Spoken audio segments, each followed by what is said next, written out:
Trust me, that's going to make a lot of sense in the next few minutes. Trust me on that.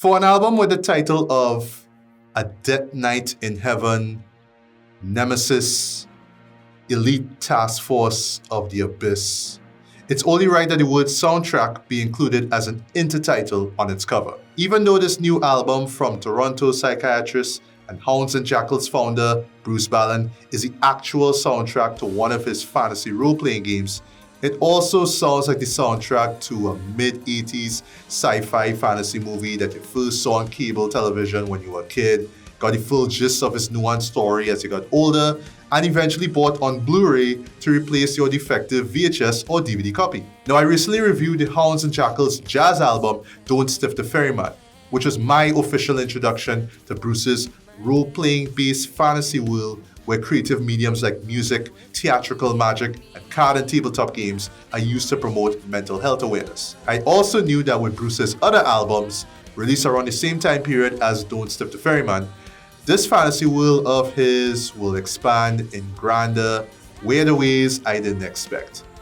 And no surprise to anyone, A Death Night in Heaven certainly did that. Like its predecessor, this record features 6 songs and its instrumentals, but this time we get a bonus beat as the closing track.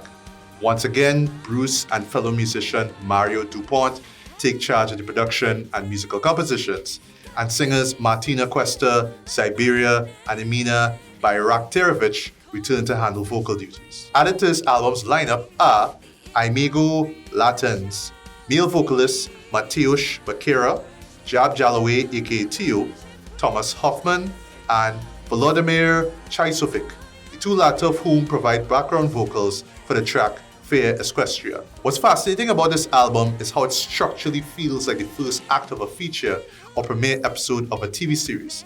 The conflict is built up, characters are introduced, and the tones of the overall story are established. So even though we don't get the middle or end of this narrative, which isn't an issue for me personally, but I can see that being one for other listeners, the beginning is engaging enough to see how the rest of the story progresses, and if it bleeds over into other Hounds and Jackals albums set in this, to quote Bruce himself, bizarro, topsy-turvy omniverse. Speaking of bizarro, topsy-turvy omniverse, A Death Night in Heaven is centered on the NEMESIS, the elite task force of the Abyss, and their planned attack on their rivals, the Celestials. On the opening track, NEMESIS, Elite Task Force of the Abyss, set a delightful, grin-inducing musical homage to the opening theme of G.I. Joe the movie that, agree to disagree, is just as good, if not better, than the Transformers the movie.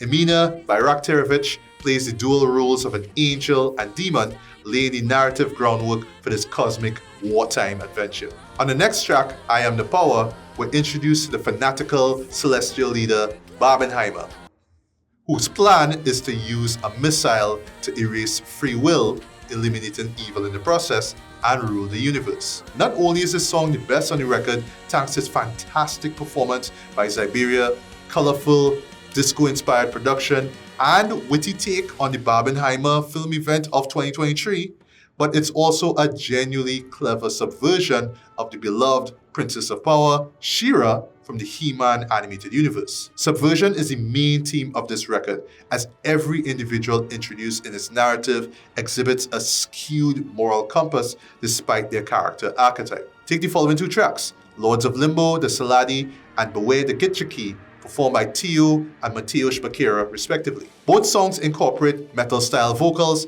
and a mix of Middle Eastern and hard rock melodies. Within the context of the album, these song elements feel purposeful, as the Saladi and git'cheekee are portrayed as unrestrained warrior cultures from exotic lands untouched by the Abyss and the Celestials. Lords of Limbo, the Saladi, revamps the theme song and the iconic 4 characters of the Teenage Mutant Ninja Turtles cartoon to showcase a tribe of giant toads. Get it? Battle toads? Who revel in fattening and devouring their guests. The git'cheekee of Beware the Git'cheekee is a band of undead mummified pirates whose revamping of the Thundercats theme serves as a raucous war cry towards their enemies. Even though the final seconds of that track allude to the possibility that the Celestials put an indefinite pause to their crushing, killing, looting, and piracy. Though I wish Imago Latens did a little less expository heavy lifting on the next track, Fierce Questa, I found it oddly hilarious hearing her character of a former warrior horse turned subservient pony explain over the track's uplifting anthemic production how they lost to the Celestials, when she should be focused on rallying her fellow horse men and women to fight back against the oppressors. What ultimately makes this song the funniest on this record is its dark, sardonic take on the My Little Pony animated films of the 80s. In particular, the contrast of Imago's delicate, whimsical vocal delivery with the shockingly vicious nature of the character she's playing. On Cenobites, the final chapter presented on this album, we get what is essentially an extended reworking of the short but still stellar Season 1 theme for the Generation 1 Transformers TV series. I will confess that as a huge fan of the theme for the Transformers the movie, we could have gotten a version of that instead, since it's long enough to be replicated in the 3-minute runtime allotted for Cenobites. But that would have required electrical guitar use similar to Lords of Limbo, The Slady, and Beware the git'cheekee. And clearly, that's not what Bruce Whelan and Mario Dupont were going for. But anyway, the undeniably iconic Transformers theme is reworked by Martina Questa into an anthem for Barbenheimer's army. The portmanteau of Cenobites, the Ken doll, and the Cenobites from the Hellraiser series is both clever and morbid, as, during the song's quieter moments, we're given glimpses into the dissection and reconstruction of wounded and fallen humans by angels of all beings into warriors for Barbenheimer. Thankfully, the album doesn't end on a bleak note, as we're treated to Corby and Scratch, an upbeat instrumental tribute to both the themes of Hawaii Five-0 and Damien Omen 2 that actually plays out a lot better than you'd think. Given the fact that what came before it were introductory character pieces, I couldn't help but view this track as the album's title sequence. Despite its placement on the tracklist, I wouldn't necessarily call this moment closing credits, since the story hasn't ended or stopped at a plot point. The instrumental itself feels like an opening theme, giving the listener an extra jolt of excitement before the next act of this epic space opera begins. Overall, I had a lot of fun with this album. Like Don't Sniff the Ferryman, it exhibits a sense of creativity and exuberance in its pop culture references and film soundtrack homages, while displaying a surprising amount of thoughtfulness and heart in its musical arrangements, songwriting, and vocal performances. You can tell that Bruce and his team of collaborators have a strong passion for 80s sci-fi and fantasy films, whose premises are about as bizarre as the one on this album when you really think about it.